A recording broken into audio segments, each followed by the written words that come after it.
Oh, and the great thing about South Africa is that you can always, it's one of these few countries you don't have to explain where it is. Because the answer is in Yeah. the name. I mean, if you're that stupid, I'm just like, it's one of the only countries you're like, I'm in South Africa. Where is that? Okay. Yes. You failed the IQ test. If you don't know where South I Africa is. got asked that a lot. I get asked that a lot on my travels, Really? believe it or not. Where is South Africa? No. Yeah. No. Come on. Jesus. Who's asking these questions? Well, when I lived in the US, I got asked a lot. God. How embarrassing. I was in Boston mainly. I started off in Florida, in Orlando, Florida, and then I left for, I was there for a while, and then I left, went to England, then was in the Caribbean for a while, came back to South Africa, then got offered a scholarship and a partial scholarship and loan to go do my MBA in Boston. So I went there. And then I just ended up staying and just living. At the time, I had it in my head, believe it or not, that I wanted to really get into investment banking. I had these dreams, and I used to say this: I want to work 16-hour days. Don't ask me why. I want to be in investment banking. I want to do just like everything in the banking sphere, everything. And then I started struggling with depression. And that's also why I stayed, because I don't want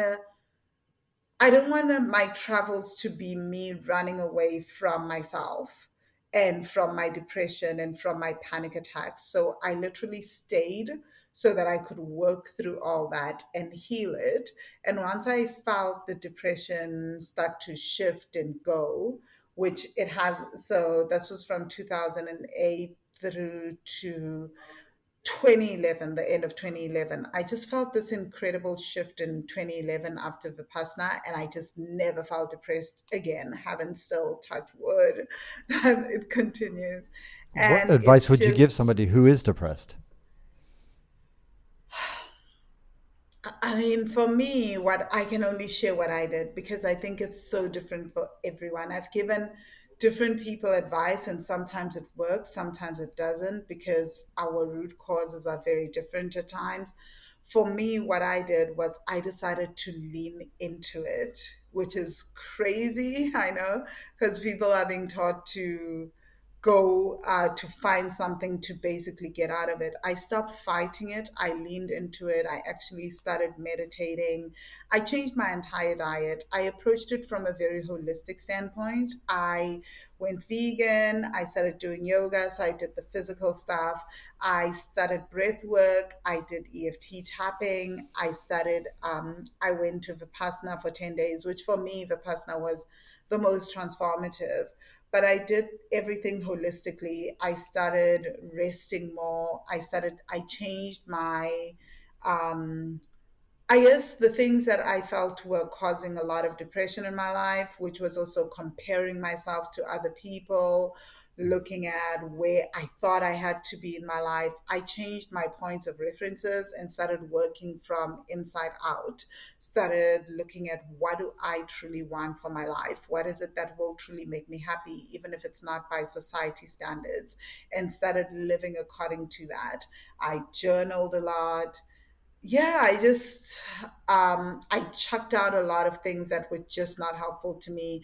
I got out of a lot of social media groups, limited my on-screen time with things, started hiking, got into nature more. Really, really just focused on what is it that makes me feel alive and connecting with nature, connecting with my inner being, really getting into my body. And that, I mean, that has just transformed my whole life, like Right. completely and totally. It doesn't matter what's happening now, it's just When were transformed you it. depressed first? Like as a teenager, or when you came to America? When Yeah. did the depression hit? And then when did you get out of it? How long did it take from the moment that you started taking all these steps that you just talked about? Did it take 1 year to 6 months, 2 years? How long did it take to get out of it? So when did it start? How long did it last? And and how long did it take you to get out of it? Oh, that is Approximately. such a good question. So I've been depressed. I struggled with depression since I was 14. And I was in therapy since the age of 14 to the age of 17. So for 4 years solid, I did therapy twice a week for 4 years in my teens.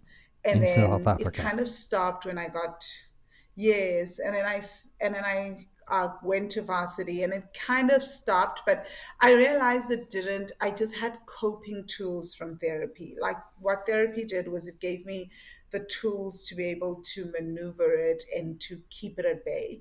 But then I guess like the stress of the MBA program, doing everything, like being in such a highly competitive environment and everything, and then moving to the US. And because I'd been traveling up until then, but then going to the US, moving to the US, a country that is very individualistic, very hyper focused on results, productivity.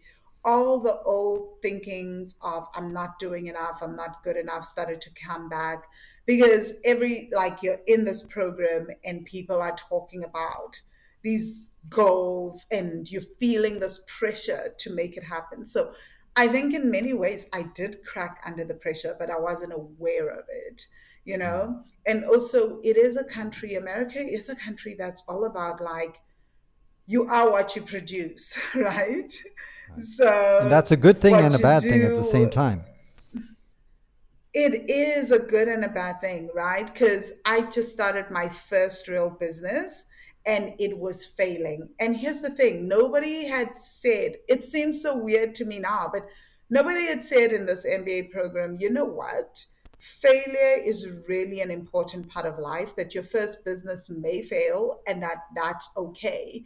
Not all entrepreneurial businesses succeed, but everywhere I saw around me was that everyone looked like they were successful and I was the only one that was doing badly. And And social everyone media seemed has a like they tendency to had do their. this too. Yes, so it looked really like everyone was very successful. I was the only one that was struggling, right? Everyone seemed to have their finances together. I was the only one that was floundering. So I got it into my head that I am failing at life and I am a failure. And when I look back at it, I wasn't even 30 yet. I had an MBA. I had traveled so many countries in the world and I had already convinced myself that I was failing at life. Boston is this city that is so intense because of all the students running around, and it's very hard not to compare yourself. And as we talked about, social media has this tendency to make everybody's life seem perfect.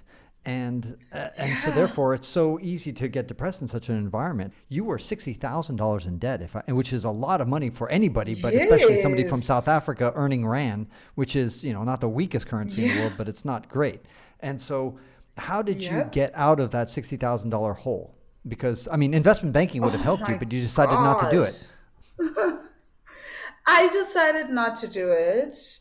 That's actually such a good point. I decided not to do investment banking because when I started my healing journey around the depression, so the depression was kicking in because I was going to interviews and I wasn't getting jobs. Everyone around me that had been in the MBA program seemed to be landing jobs and they dream jobs, but not me. Did you have a work visa already? No, I didn't have my H-1B because you needed an employer to sponsor you. Right. But you get an extra year after your student visa, right? So I was like going through the motions, going to school, like looking for But jobs. I think you're at And a then, significant disadvantage when you don't have the legal paperwork and you have to all of a sudden give your employer a $10,000 bill, exactly, because you're basically, the employer has to sponsor you, which is not free. I mean, they have to spend at least $10,000 or more, exactly. just so all of a sudden you have Yep. already, you're starting behind everybody else, just because you don't have the right paperwork, which is really hard. Exactly. But I didn't think of it that way, right? I didn't see it at all that way. And I think that's what's so sad about comparison, right? You never ever look at things like that. You just go, why is everybody else succeeding and why am I not? You're not looking at it from that point. So I jumped to these weird conclusions. I'm a failure. I'm failing. So in the process of the healing journey, where I'm like, I'm going to lean into the depression. I'm not going to run from it. I'm going to explore it. And a friend of mine had said, had you considered that your depression is not just yours alone, it is ancestral. So I go on this journey of ancestral healing because I come from a family of sangomas slash shamans. And I was like, okay, let me go on this deep journey. And in the midst of that, something hits me. I don't want to do investment banking, but I believed my whole life that the only way to get financial freedom was investment banking. Everyone around me has been talked about how you become a chartered accountant, how you become an investment banker. These are the ways that you make money, right? So I realized that I don't even want to work 16-hour work days, but somewhere along the line in our society, not even in my family, but throughout my schooling years, society, I've gotten it into my head that the only way to have financial freedom, to live the life that I want, is for me to become an investment banker, to work 16-hour days, to do all these things. So then came this whole journey of what is it that I actually want to do? And how did you arrive to that answer? Well, the truth is that my whole life, I'd only wanted to be one thing when I was truly honest with myself, which was a writer. I've always just wanted to write. It's what I did from a very young age. I was always writing short stories, writing all sorts of things. So, guess what I did? In the midst of me looking for a job, I started writing a book. But I didn't think it was going to get published. I didn't imagine that. I come back to South Africa and I'm like, I'm just going to write this book. At the time, I have no real reason. I'm just following what is within my soul. And I actually sat and wrote the book and finished it. And can I tell you, the minute I put my last full stop, I cried. This is the true story. I cried to the universe and I said, I don't know what to do with this book now. I'm done. Like, I'm done with it. 5 minutes later, I received a phone call. It was from the South African Depression and Anxiety Group. I had sent them one of my poems called This is the Suicide Note I Will Never Write. And they called me and they said, please, can you go on TV and do talk show stuff for us starting tomorrow, talking about depression? And would you know it, some of the talk shows were business talk shows, and they happened to ask me, what have you been doing for the last few months?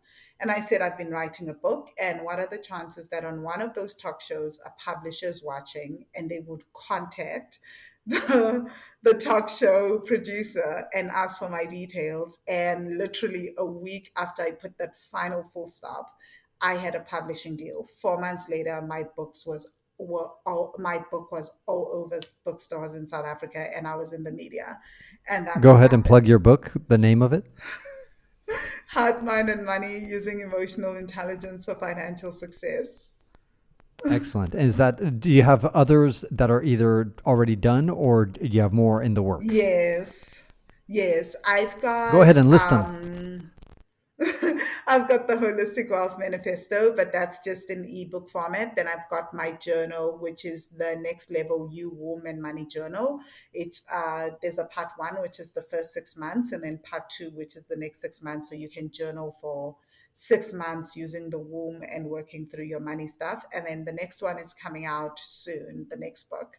Let's talk also about finding the ability to travel to countries when you have a mediocre passport. You have a South African passport, which is not horrible. I mean, certainly worse ones out there, and but it's not great either. So, any tips that you can give our listeners? Like, I really do enjoy having a South African passport for the most part. But yeah, there's some countries that we can't get into without visas for sure. And I think America is also going to have to start getting European visas, right? But it probably won't be as hectic as us. Um, but so the first thing is research countries where you don't need visas. I know I've lived in over 12 countries, but I've been to almost all the countries in Asia, visited. Um, Oh, so you've I been to visited Saudi a very, Arabia. not Saudi, not that. I've been to Dubai, I've been Okay. which parts of the Middle Iraq, East? So, Iran, okay. Syria. No, so okay, maybe not the Middle Okay. East, more like Southeast Asia. Okay. I've been Okay. to Yeah. Dubai only. Yeah. I Okay. plan to I go always to remind people that Oman. Asia is bigger than we think. I know, like I always go like Middle East and Asia, right? Right, right, So, right, right, right. But um, Asia, I mean, sorry, the Middle East is in Asia. It's is West in Asia. Asia. This is so Yes, terrible. it's It's yeah, terrible of it's not me. its own continent. But go ahead. Yeah. So you've basically been So, to East Asia, yes, and India, and and some of course Central Sri Asia, maybe Lanka. Yeah. all the So, stans. not all the Okay, okay, stunts. I still okay, have to okay, okay. go. I'm eyeing Kazakhstan really, really hard. I think there's also some challenges to get into West Africa for a South African. I'm imagining. No, No, no. no, So basically, no. there's Yeah. because West Africa can be a challenge for visas, and Middle Africa, like the Congo and all these places, sometimes can be difficult. No. I've read many articles of Africans making it difficult. I know because I traveled with Rejoice, my wife from Cameroon. We went to Yeah. 32 African countries together, and it was always Wow. much easier for me to go to an African country than for her. Seriously? Absolutely, it happened all the time. Wow. So I was curious if, Wow. but That I is know South so Africa being fascinating. one of the richest countries, certainly in the sub-Sahara, it makes things a whole lot different than Cameroon. And so you just be happy for your passport. I'll give you one quick anecdote. It's just humiliating sometimes. I remember once we were in Ethiopia, I think it was, and in the capital, and we went to the Tanzanian embassy to try to get a visa for Tanzania. And she was talking for a long time. I was sitting down in the waiting room, just sitting there, and she was talking, getting peppered with all sorts of questions, like, why are you going? What are you doing? And all this other stuff. And then in the end, I just went up to the counter and said, "What's going on, honey?" And then the person said, "Who is this person?" And I said, "He's my husband." And I said, "Okay, you can." And then he said, "Come pick up your visa on Thursday." No more questions. As soon as I showed my little white face, all the questions went away, and you can go to Tanzania, no problem. So she faced constant problems, discrimination, and challenges Wow. as an African Yeah. going to Africa, and she found it very infuriating and Wow. humiliating. And so I'm glad to see that for Yeah, at least I South can Africans imagine. don't have that issue, which is great. I haven't had that issue, but that is really distressing. That is really So what distressing to if hear. people, your story is so fascinating. I mean, you can go on, and luckily you've written books about these things. So, but Yeah. I love your tenacity. I love the fact that you've been able to live in over a dozen countries, that you've visited dozens more. I've loved the fact that you pursued an MBA and yet took the less lucrative path because you decided to follow your passion. All these things are very Yeah. inspirational. I know you also have a business to help people find their calling in life and to help Yeah. find peace in themselves. So as we wrap this up, just give people an idea of where they can find you and where they can connect with you. Yeah, so I help mainly women of color heal ancestral money trauma so they can double their income and live their best lives. And what I have, where people can find me is on my website at wealthy-money.com. But I also have a free 7-day training where it's called 7-day training to tap into your ancestral money wisdom so people can figure out how they can make money in a way that is more aligned with their ancestral history so that you don't go from pillar to post and it's more like in alignment with your calling and who you are as a person, right? And basically utilizing your core strengths. And people can find that at wealthy-money.com/training. Again, wealthy-money.com forward I'll slash put a link. training. And you can yeah, and you can find me under Vangile Makwakwa on LinkedIn, Twitter, and Instagram. Find me under Wealthy Money on Facebook. So you took a little bit of a hiatus from social media, but then you kind of inched back in because obviously it's hard as an author to make money and because you have to do promotion as an author to get the Yes. word out. So you after you healed yourself and you kind of recalibrated the way you perceive the world, you were able to then confidently go back into social media and deal with the ups and downs of social media. Yeah, I have a very interesting relationship with social media. I'm going back in again. I've been on a hiatus again, and now I'm going back in. But for the most part, I love social media. Yeah, it I've has many always used it benefits. as a business tool.